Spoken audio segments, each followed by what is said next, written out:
So today I want to talk about cultural change.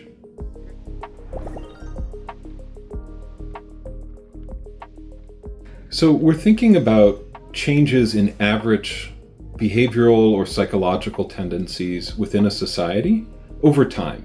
And by over time, typically we mean not over the course of a few months or days, but thinking on the order of decades or centuries.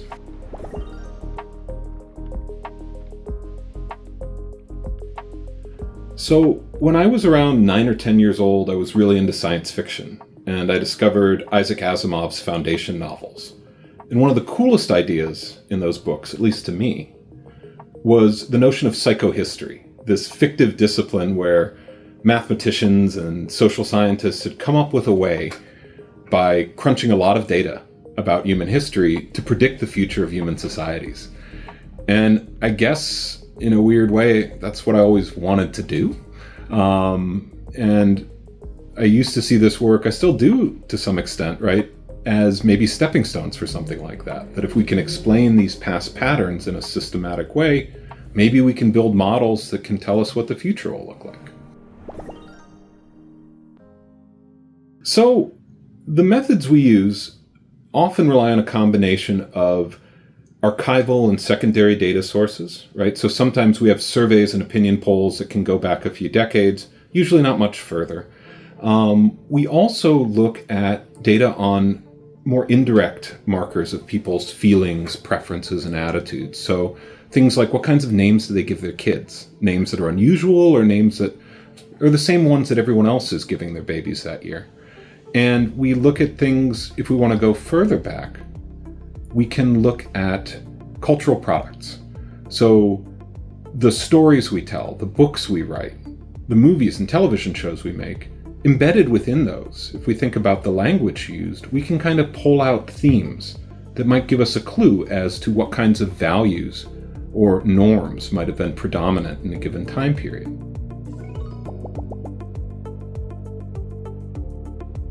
We would use essentially word counting methods. So when Google digitized millions and millions of books in the Google Books and Ngram project, we're able to download that data, right? And with coding that's not too complicated, computer coding, we're able to look at the frequency of words over time and see, okay, are words like me, mine, autonomy, independence, right? Are those going up or down versus words like relationship, collective, and as sort of rough proxies, right, for maybe people's orientation to individualism or collectivism. We also look at government records. So at least in some societies, we can go back 60, 70 years, sometimes hundreds of years, looking at things like how many babies were born to the average person, how frequent was divorce. So with a variety of these different kinds of sources, we try to get at sort of what was the psyche? What were the habits of thought of people in various times in the past? And maybe what drove them?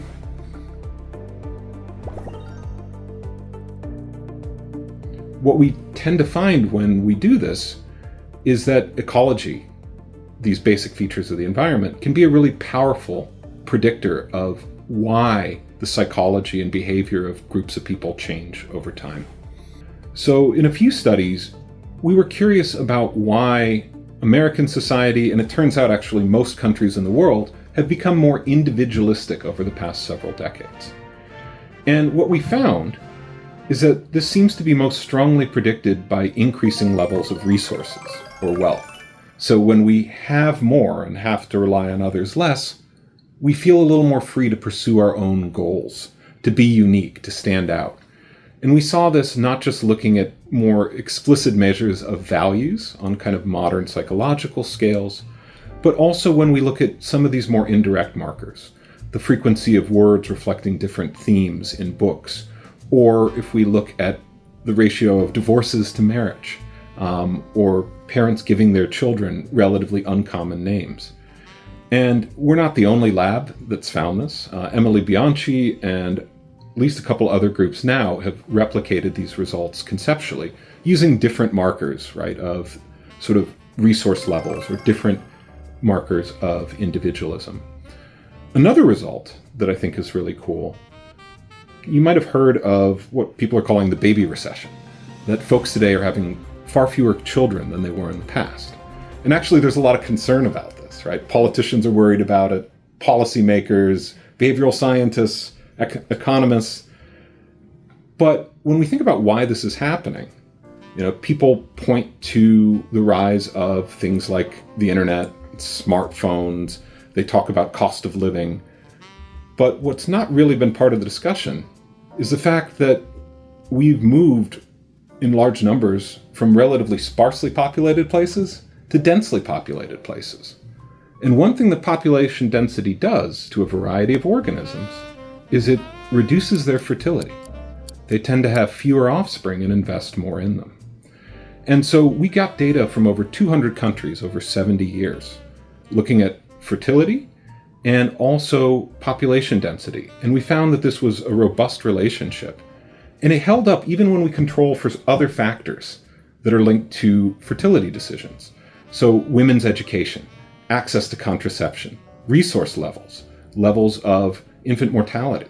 So there does seem to be, despite the fact that we don't often think, it's city living or it's density that's driving this, that seems to be a robust predictor of this baby recession, of declining birth rates.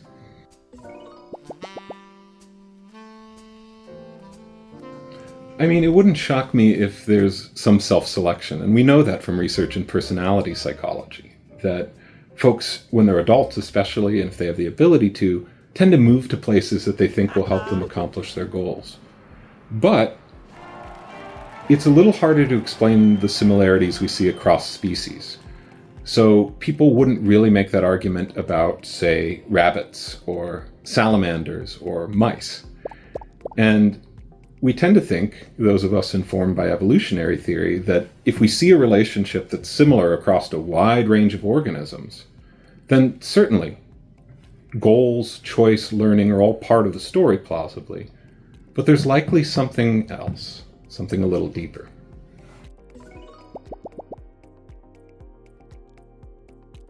Yeah, so I think a lot of people have the intuition that if we're becoming more individualistic, it must mean we're becoming more selfish, that we must be caring less about other people in general. But actually, there was a meta-analysis published just last year suggesting, if anything, it's the opposite, that we're becoming more generous. So in fact, empathy might actually be rising, or at least the inclination to cooperate. And while that may seem a little counterintuitive, a lot of cross-cultural research suggests that societies that tend to have more emphasis on individualism, people are more likely to be cooperative with a wider variety of partners, more likely to be helpful to strangers, for example, or willing to trust them. And so, in fact, we may be both becoming more individualist, but also more cooperative in some senses, or more empathic.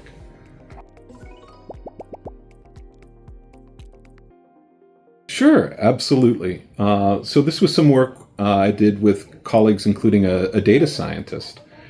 And we looked at songs that had made the Billboard Charts over about 60 years. And so these tend to be songs that in the past got the most airplay, sold the most records. In the modern era, right, it's what people are streaming on Spotify and other services that are driving those numbers. And we put them through an algorithm that essentially compressed them and told us how much of the words can you get rid of without kind of losing the meaning. And so songs that are really repetitive, for example, Lady Gaga's Poker Face, would score pretty high on this measure of compressibility. Bob Dylan songs, typically not so much. And what we see is over time, this sort of set of songs, the most popular, right? What music is selling the best? The lyrics tend to get simpler and simpler and simpler. And why might this be? We're not entirely sure, but one theory we have is if we think about the music landscape today, you have millions of songs at your fingertips at any given moment. And that's very different than when I was growing up in the 1980s, or if we go even further back to the 1950s. And what that might mean is we're kind of bombarded with a lot of choices. And it turns out in a lot of different contexts, when people face an overwhelming amount of choice or complexity, they go for things that are simpler, that are easier to process. They try to conserve cognitive energy. And in fact, in years where more new songs were made, the songs with simpler lyrics did better on the Billboard charts. We also see, so James Pennebaker and his students did some work looking at speech by political leaders and figures, and coding this in a different way, right? Not for compressibility, but using dictionary-based methods for complexity of thought. And they also found a precipitous downturn over the past 200 or so years in the complexity of speech that political leaders in the US and many other societies use. So it may be that there's something perhaps a little broader going on, that as our worlds become more complex and cognitively demanding, things that are simple, things that are familiar, might increasingly have a bit more appeal.